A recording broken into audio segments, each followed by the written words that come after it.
Hi everyone, my name's Katie. Welcome back to my videos on my journey of bringing up my little boy called Aiden, who is now 10 weeks old.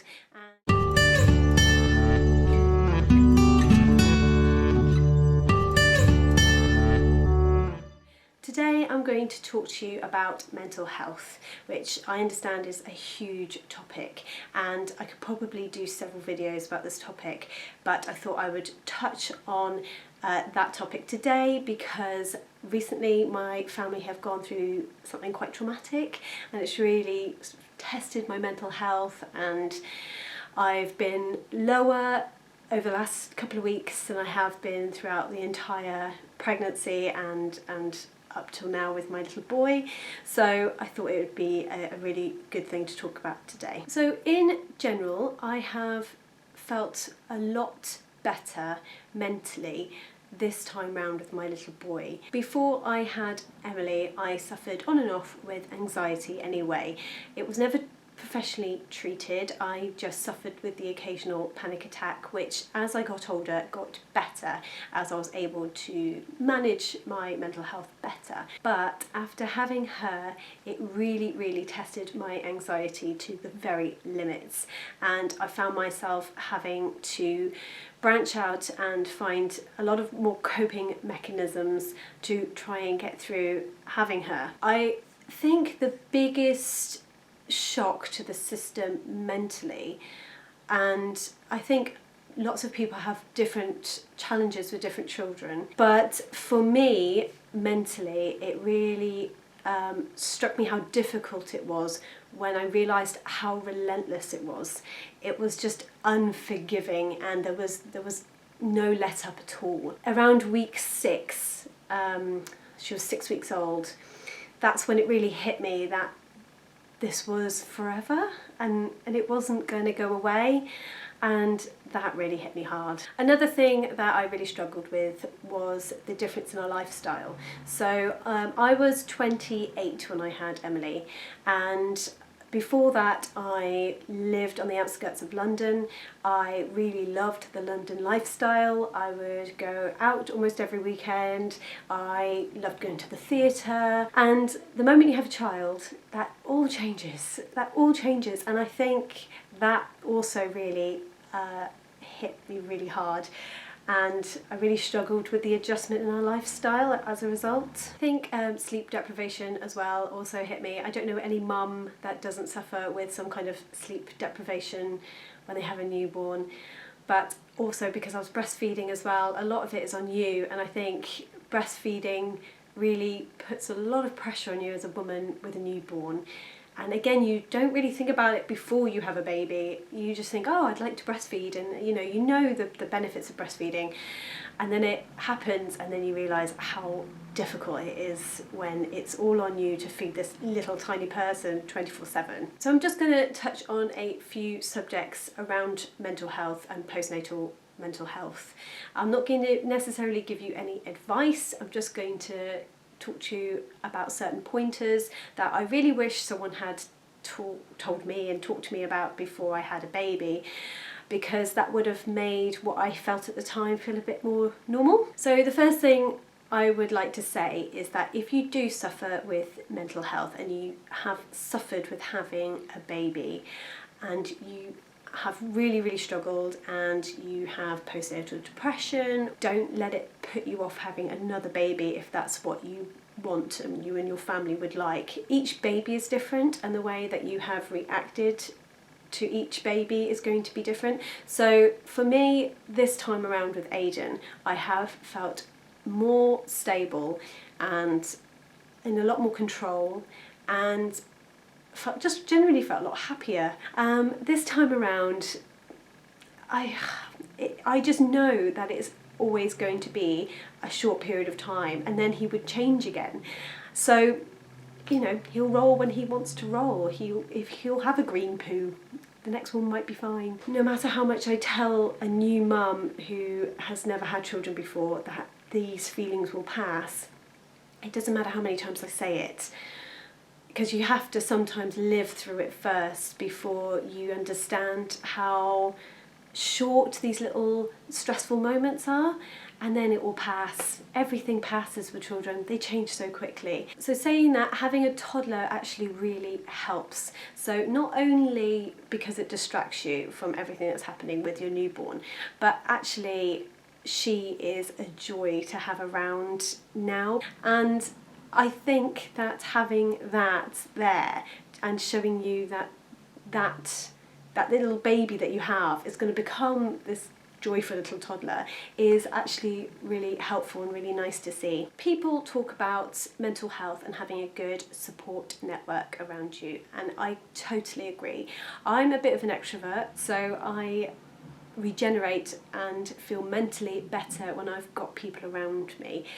So for me, having things like the NCT group or antenatal group girls around me and living around me and having children at the same time was really important, just to get me to get out of the house, meet up for coffee, and generally listen to me moan when I'm feeling really down. Saying that, an NCT group or any other baby group for that matter that you're really close to can be a bit of a double-edged sword, because I found that when I had Emily, although I had the girls to moan to, I couldn't help comparing her to their children.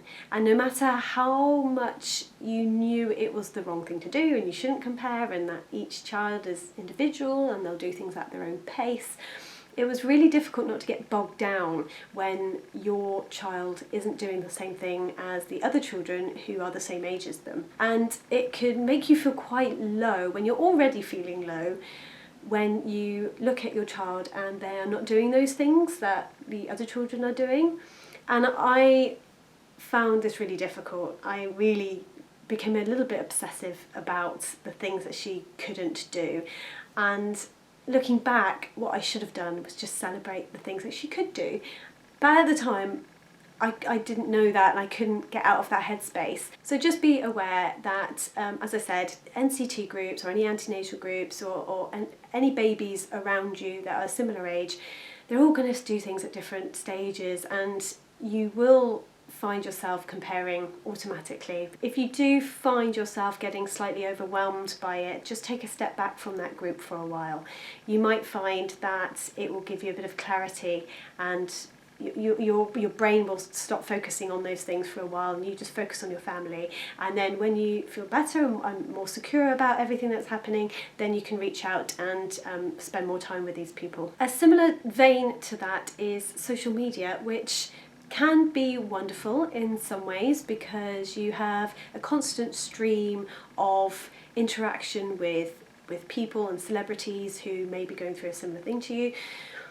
But as I said, it could make you feel worse because social media is only a very small snapshot of what's going on in people's personal lives, and quite often celebrities and friends only put up things that look shiny and glorious and happy and wonderful, and everyone's preened and gorgeous, and that's not the reality. The reality is that it's sometimes pretty shit, and you're lucky to get a shower, or your children are going to live in sleep suits and onesies for the entire week because you can't be asked to do the washing.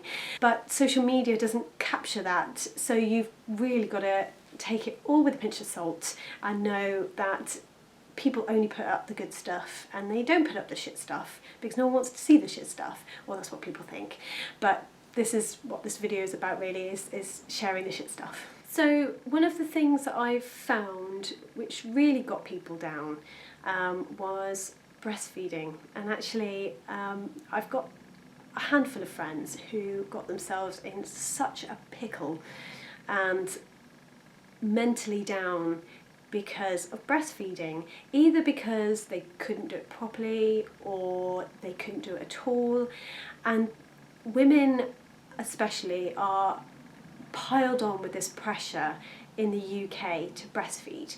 I understand that in other countries it's a little bit more lenient. I've got family in France, and I, from what I understand, is that it's not so much of a pressure for women to breastfeed. But in the UK, it's almost an expectation that women need to breastfeed. The NHS in general and other medical professionals do actually advise quite heavily that you should breastfeed, and I think this automatically sets some women up for failure because they feel like they should, and therefore they stress, and the more stress that you're put under, the more difficult it sometimes is, and you then end up sleepless nights, it affects your body, it affects your milk, and it's this whole vicious cycle.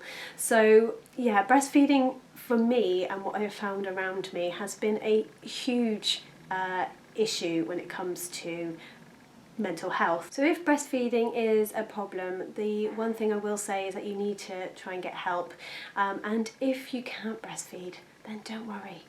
Babies survive perfectly healthily and thrive on formula.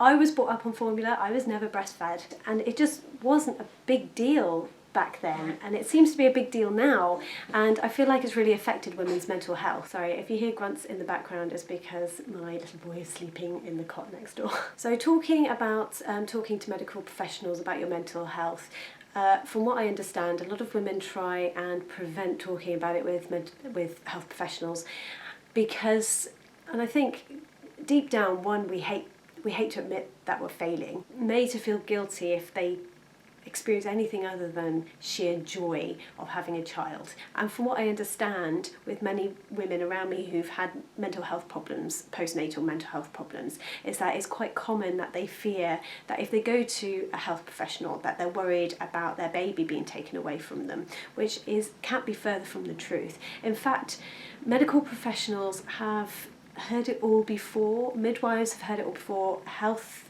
visitors have heard it all before, and in fact by you telling someone automatically makes you a mum that cares, and by you admitting that you're struggling automatically suggests that you want to make a better life for you and your baby. So that is a huge commendable step in itself. And by asking for help, whether it be talking to a counsellor or medication, you're then setting yourself up for getting better.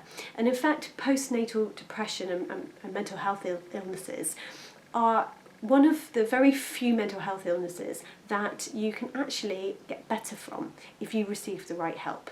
So you can get out of this fog. It is possible. So by going and taking that first step and speaking to someone is the most important thing that you can do for both you and your baby. So briefly going to touch on coping mechanisms if you do suffer with mental health issues postnatally. For me, a big one was exercise, and I've spoken about exercise in one of my pregnancy videos. One of the most difficult things for me as well was when I broke my ankle when I was pregnant. Again, I've done a video about breaking my ankle and pregnancy injuries, so please check that out. I really rely on exercise to basically lift my endorphins, make me feel better, get out of the house.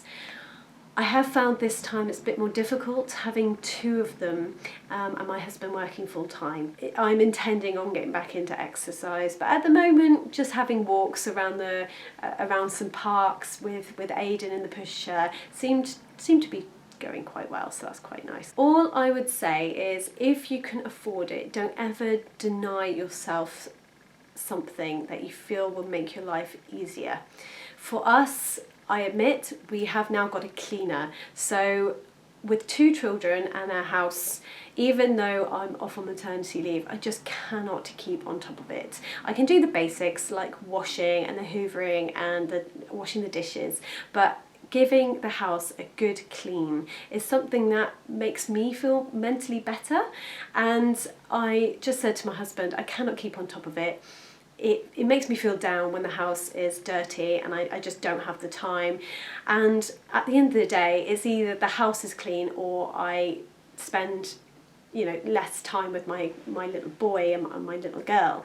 So my husband and I just put our heads together and just said, yeah, we can afford it, let's cut back on a few things and then be able to afford a clean every fortnight. And in fact, that's made me feel so much better. So another example of this is a friend of mine suffered with postnatal psychosis with her first child. She put a plan in place with her second child that, one, she was going to go back to work early. So she went back to work 5 months after her daughter was born. And secondly, she knew that to make herself feel better about going back to work early, she would go ahead and have a nanny live in the house and help her with day-to-day stuff, looking after the children. But what she did is she was very forward-thinking, and she knew that to help herself, she needed to put this plan in place. That you have to check in with yourself, and you need to acknowledge what is going to make you feel better and put that in place. Don't deny yourself anything. On that note as well, I really advocate having things in place to make you happy and give you things to look forward to. For me, it's as simple as cracking open a bottle of wine and having a glass at the end of the week with some ridiculously poor quality chocolate. It's the best stuff. That would mentally make me feel so much better knowing that I have that in place. Give yourself a bit of credit when you do things that are actually really difficult when you have a baby. I would call these my wins of the day. For example, I would do simple things like empty the dishwasher, and that would be my win of the day, because when you've got a screaming baby, or a baby strapped to you, or if you're breastfeeding and they're cluster feeding and you can't really move from the couch, then emptying the dishwasher is actually a big deal. I'd get to the end of the day and I think, what have I achieved today? And if the answer was something stupid like cutting my toenails, at least that was something which hadn't been done this morning and had been done by the evening, and that for me it was an achievement, and mentally it made me feel better. Another thing I wanted to say briefly before I finish this video is that postnatal depression can hit at any point after you've had a baby. I know friends who have sailed through the first 6 months and been incredible mothers and have taken it as if it was just as easy as strolling through the park, and then they got to 6 months and all of a sudden it's hit them. For me it was 6 weeks, as I've already mentioned. I got to 6 weeks and all of a sudden it hit me that I was feeling really, really down. It was overwhelming, it was relentless, and I wish, looking back, that I'd actually seeked help, and I would have easily taken medication then if I had actually got past my anxiety about mentioning it to a health professional. It can hit at any time, and don't ever think that just because it's not immediately after having a baby that it's not postnatal depression, because it can happen way after you've had the baby at any point, whether it be because of your mental situation, or family life might be different, or hormones might change. So all these things are contributing factors to your mental health. So there you go. There's my little video touching on postnatal mental health, and I'm definitely going to keep you up to date with my mental health and how I'm getting on throughout bringing up my son. So please tune back in next time to see how we're getting on. Please subscribe if you can, and check out my previous videos on my pregnancy and just after he was born for a bit of background about me. But I will see you next time with my next video.